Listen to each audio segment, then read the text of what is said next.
Good afternoon and welcome to this pilot edition of Directions, the interactive training and communications forum for the Medicaid community. I'm Todd Schwartzrock.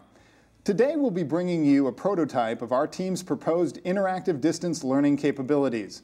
Joining us this afternoon are Kendra Dimond and John Fusto, both of Daylight Forensic and Advisory. Welcome, Kendra. Welcome, John. Thank you, Todd. Glad to be here. So, Kendra, this teleconference isn't actually live this afternoon, but it could be. Why don't you tell us a little about that? Well, Todd, this presentation is actually an example of how an actual multi-site class could be conducted for a live or an on-demand audience.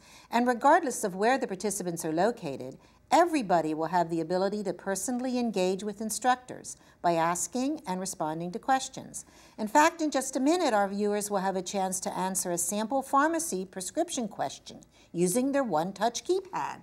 Terrific. We'll have a pop quiz. I'm sure everybody's looking forward to that. But I think it demonstrates the tremendous measurability and real ROI that using this technology in this forum can deliver. So moving on, John, you've just written a timely article in the June issue of Healthcare Financial Management entitled Medicaid Program Integrity on the Radar. There's a lot of focus now on fraud, waste, and abuse in the Medicaid community recently. But tell us, why did you write this piece? Why now? Well, when CMS first announced the formation of this program, the MIP, it had been my experience that a lot of providers out there just really didn't understand the size and scope of this initiative. It is a serious and nationwide initiative by CMS, and the lack of knowledge by the providers, I felt, required at least some information to get out there so that they can get the message. John, how does the education Medicaid integrity contractor fit into the big picture?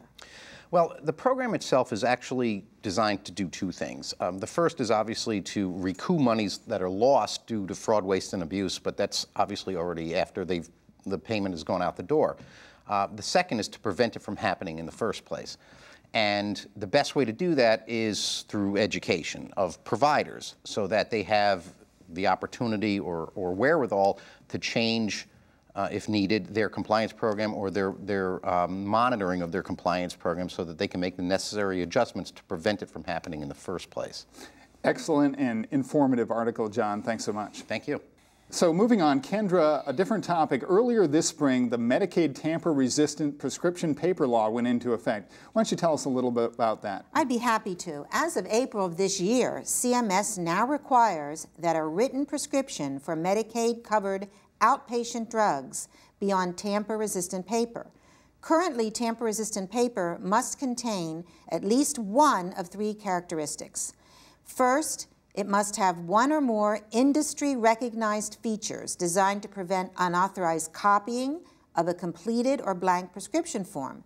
Second, it must have one of the or more of these features designed to prevent the erasing or modifying of information written on the prescription pad by the prescriber. And third, it must have one or more of these features designed to prevent the use of counterfeit prescription forms. Now, as of October 1st of this year, a written prescription must contain all three qualities to be considered tamper-resistant. That's great information. I think we can all appreciate how this approach will reduce prescription drug misuse and fraud. Where could one get more information if they needed it, Kendra?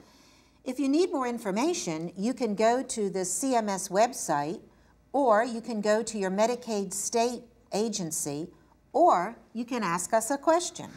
Okay, if this presentation were live, as Kendra suggests, you could indeed ask us a direct question using the red call button on your personal one-touch keypad.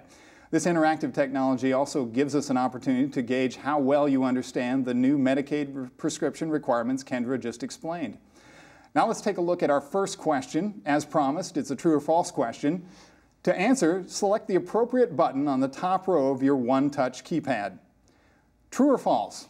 One required characteristic of tamper-resistant paper includes the use of industry-recognized features designed to prevent unauthorized copying of a completed or blank prescription form.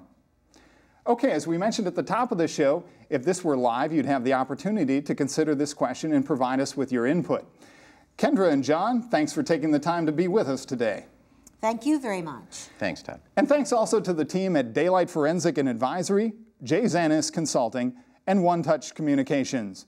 From the National Geographic Studios in Washington, D.C., Good afternoon.